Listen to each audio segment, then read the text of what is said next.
Greetings, salutations, and today we will be discussing the life of one of the Old Testament greats, David. So, to understand David, we need to understand the state of Israel before and during his reign. So Israel, when they moved up and had settled into the area, they entered into the time of the Judges. There's a whole book on this in the Bible called Judges, but the short version is that they lived under a tribal, priestly, prophetic rule. A judge would administer disputes in times of peace, and in times of trouble call the people to war.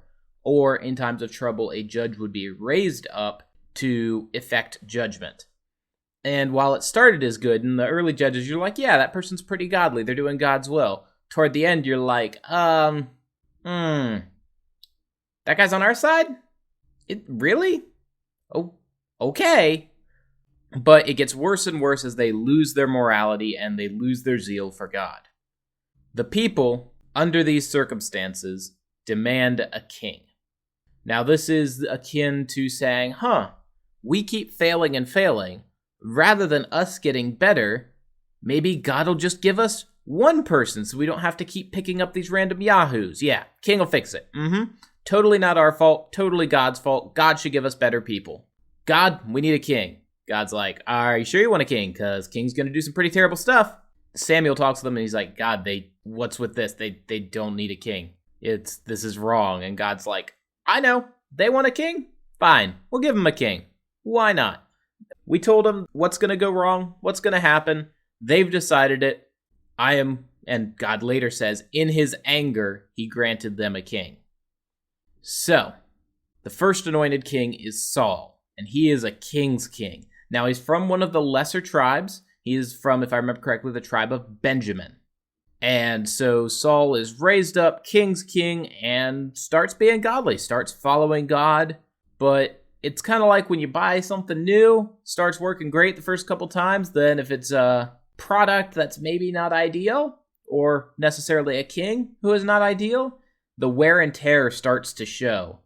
And so we see that Saul becomes impatient. He starts trying to seek after his own glory. He rebels against the prophet Samuel, and he seeks to set himself up in the role as a prophet, offering up sacrifices as a priest would, as a prophet does, inquiring of the Lord himself, rather than operating through Samuel or obeying what Samuel has said. It's through this sin that David enters our picture. So Samuel, having left from Saul, goes over to the farm of Jesse, guided by God, to, quote-unquote, offer up a sacrifice so that Saul doesn't catch wind that he's anointing a new king. And we know the story. He goes through Jesse's sons. Nope, not that one. Nope, not that one. Nope, not that one. God, you just told me no to all of these. I thought you said one of these guys was going to get anointed. Well, then he asks, well, are there any other sons? And David gets called in from the fields and is anointed. Now, according to oral tradition, as he's being anointed, Samuel whispers into his ear, you will be king. Now, we don't know if that happened. It's not recorded in the Bible. It is in the Jewish oral tradition. But there's also very little that would have also fit into the category of a prophet came here and anointed me. Isn't that how they choose kings? Yeah, no idea what he meant. What else do we use that for? Choosing kings? Okay. So it's relatively clear. And as David grows up, it's never explicitly said to him that he should be king. It's just assumed that he will be king. So from here on forward, we're going to assume that David knows he's the rightful king, that he has been anointed king over Israel. So with that knowledge, what does David do? Saul has been rejected as king. David anointed. So David goes to Saul and he comforts him. He plays the instrument to help the evil spirits leave Saul. He works as an agent of love, bringing food to his brothers when they're in the army. And he just works as an agent of love. They say that God of love doesn't exist in the Old Testament. But we see David, the man after God's own heart, just serving out that love during his early portion. Now, the next transition we have is the Goliath story. We'll just do it in summaries again. It's something that's been said throughout all the Sunday schools in every church tradition I've ever been familiar with. So, what happens is Goliath scares all of the Hebrews in a battle that's kind of been set up for the Philistines and the Israelites, and he keeps bad-mouthing God. They keep being terrified because he's a giant. He is extremely large and powerful in combat. David says, that guy's offended God. I'm going to go kill him. Saul says, has my armor. David says, nah, doesn't feel right. So goes out, either knocks him unconscious or kills him with the sling. Then, just to be sure, walks up, draws Goliath's sword, and cuts his head off. Shows it to the Philistines. They go, that's not cool. We should run. The Israelites go, they're running. We should chase them and kill them. And so they chased them and killed them. And this is really the start of David's conquests. We said he's an agent of love, but that doesn't preclude that he is an agent of justice or an agent of blood. The statement that is oft repeated via poem throughout the books of Samuel is that Saul had killed his thousands, David his tens of thousands. Now, we don't know if literally that means David killed tens of thousands, or if they're saying, well, David's army has killed tens of thousands. It's a poem. It should be understood. But we understood if you're saying someone's killing tens of thousands, they've killed quite a few. And if it's more than 1,000, or more than the thousands, Saul, again, he's got blood on his hands, either literally or figuratively. Now, Saul, having seen David's prowess in battle, is like, that's pretty cool. What if I gave him some men and told him to go kill more Philistines? He succeeded. Let's repeat that. So they keep repeating it, David getting sent out, but the mission changes. At some point, Saul realizes, people really love him. They don't love me that much. David needs to die. How about I keep giving him increasingly difficult missions until he dies? I mean, then the Philistines would do it, and they'd have a reason to hate our enemy. But David perseveres. With God's blessing on David, Saul then ends up saying, all right, the Philistines can't do it. I'm going to have to do this myself. So Saul, the story goes, chucks his spear at him twice while David is playing his lute, calming Saul, which gives an interesting picture because you're there playing your instrument against someone, then the king picks up a spear, throws it at you, so you dodge, get out of the way. But then somehow you're still around long enough for him to get the spear again and throw it at you again before you get out of there. Just like, oh yeah, just the king being the king, we're fine. He threw it again? Okay, I think he actually wants me dead. Best run. David gets out of there. Throughout all of this, we just really see that God had the guidance and protection of David, and that David was willing to rely on that. That David wasn't, he wasn't stupid. He wasn't trying to throw himself into an impossible-to-win situation, walking up to the Philistines single-handed for their archers, slingers, javelin throwers to take him down, but at the same time, to walk away from the battles that it stated he was a participant in. He was someone who was quite skilled and quite blessed. So during Saul's hunting of David, Saul was delivered unto death 3 times. Twice to David. The first time, David, having escaped and being hidden in the hills, Saul goes, yep, we're going to go get him. Gets his men, starts looking around, says, can't find him. Well, we've got this cave here. Well, I really gotta take my bio break. So I'm going to just walk to the back of this cave, relieve myself. All right, that's good. Then he walks on out. Then David follows him out and is like, King, why are you trying to kill me? I've done nothing to you. Absolutely nothing. And I could have done something. Here's the corner of your robe. Which it says that David himself was even sorry that he had cut, for it was the robe of the anointed one of God. Again, up through here, David refuses to raise his hand against Saul. And by this point, I forget if it's at this point. At some point during our story, he even took an oath saying that none of Saul's family would be harmed by him. But Saul repents and goes, all right, we're leaving. Yep, you're righteous. No idea why I'm hunting you. I'm so sorry. You could have killed me. My life is yours. I'm out. Saul gets back to his palace, gets to thinking. David's up in that other hill country again. Ooh, I don't like David. We should go kill David. So he goes out again, goes out to kill David. This time, David sneaks into the camp with a couple of his men. At least one is named in the Bible. Goes into Saul's tent, and they're like, hey, kill him. This is the time where you should kill him and become king. See, the Lord has delivered your enemy into your hands. David goes, now, you shall not strike the anointed one of God. So instead he steals from him.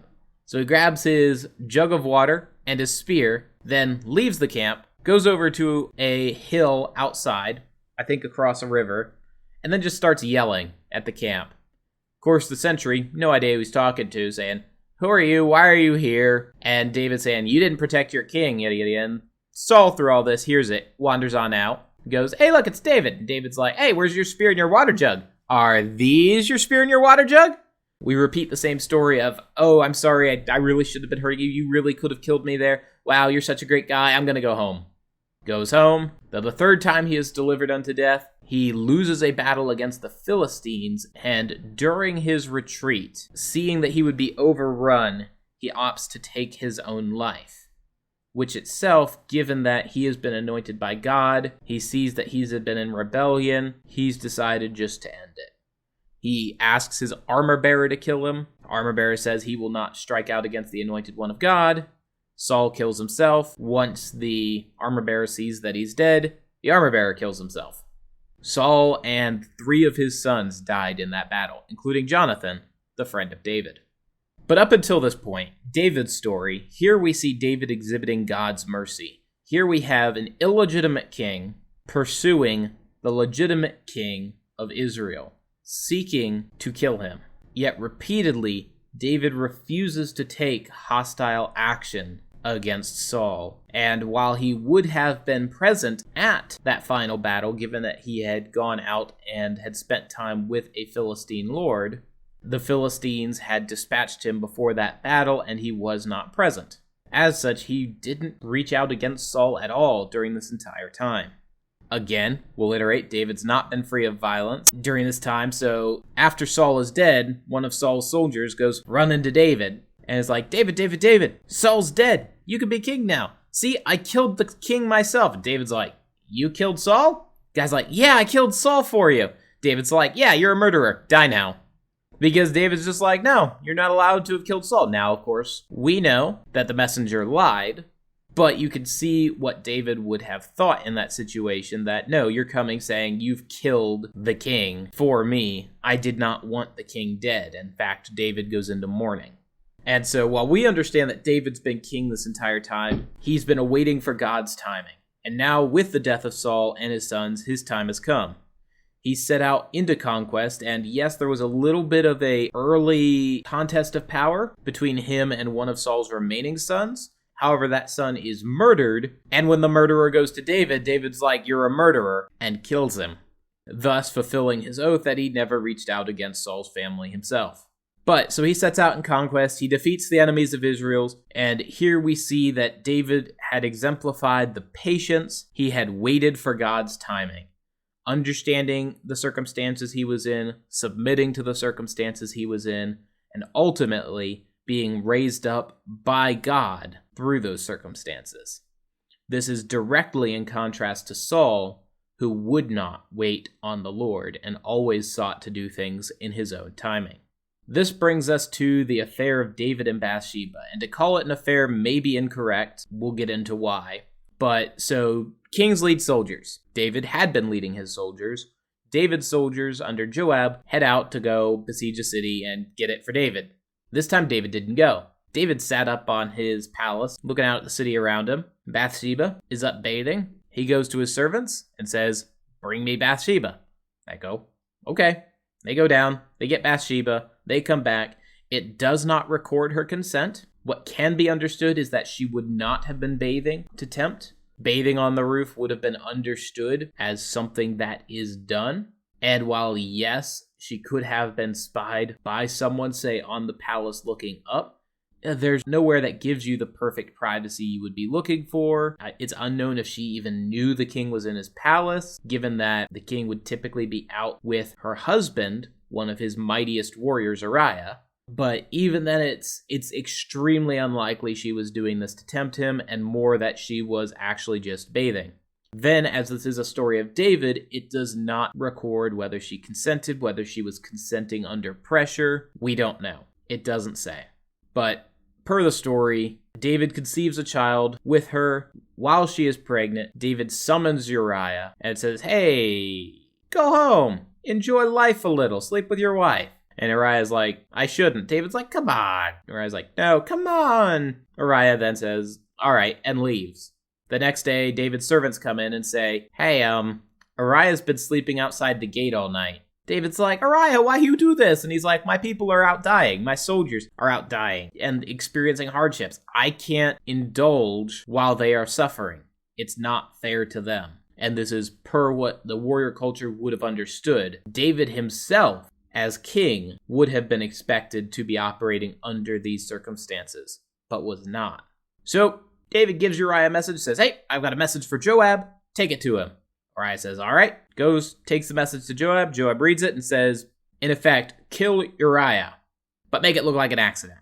And so Joab leads the troops into battle. They accidentally charge too close to the walls, and per Joab's reply, some of your servants fell, and the warrior Uriah is dead. David says, Joab, don't worry, it had to be done. We still good? And David's like, yeah, everything's perfectly fine. Prophet Nathan arrives, convicts David of his sins. David's child, born of this, dies. And that's where, again, do we know if that was also a punishment for Bathsheba? Well, we don't know. It doesn't say. This is a story of David, and while she is incidental to the story and is incidental later where she is the mother of Solomon, Samuel does not seek to tell her story. Also, part of the curse is that David's family will be plagued by strife from here on out. And we see that complete through David's line. We'll get to some of that later. But for this portion, we get to see David's submission to God. Submission how? So when David is told that his child is going to die, he goes into full mourning, he begs, he repents, he fasts, and the child still dies. But then as soon as the child dies, he goes and he worships God. His servants and advisors are confused and they ask him about it. And he was like, well, when the child was yet alive, I was begging for God to spare me from the judgment. Now that the child has died, I know that it was just, and I know that I need to worship the Lord. David taking full responsibility for his sins, again in contrast to Saul, who did not seek to take responsibility for his actions. Now, in the last portion of David's life, there's rebellions, there's battles. However, we see an aged David. He shifts away from his man of blood persona, and he moves away from directly asking God what to do in every situation. Instead, he's leaning on God to work through others. So when Absalom, his son, revolts and drives him from Jerusalem, one of Saul's relatives curses and spews lies at David, throws rocks at David and dirt upon the troops. And the troops are like, hey, can we kill that guy? I mean, he's lying. He's cursing the anointed one of God. And David just shrugs and says, it might be God's will that we be cursed, and that through ignoring it, we might yet be restored into a covenant relationship. And says, yeah, let them do it. If God wants him to be cursing me, then he should curse me, and we can't do anything to stop it. If God doesn't want him to be cursing me, then God will give him his judgment when his time is due. And Absalom's revolt is resolved. Joab kills Absalom against David's orders. And we just see that David continues to redouble in submission. He seeks to accept everything and seeks to understand God through the actions of others. And it's in that submission, it's in David's patience, it's in the mercy, and it's through David's love that we can really see how David was a man after God's own heart.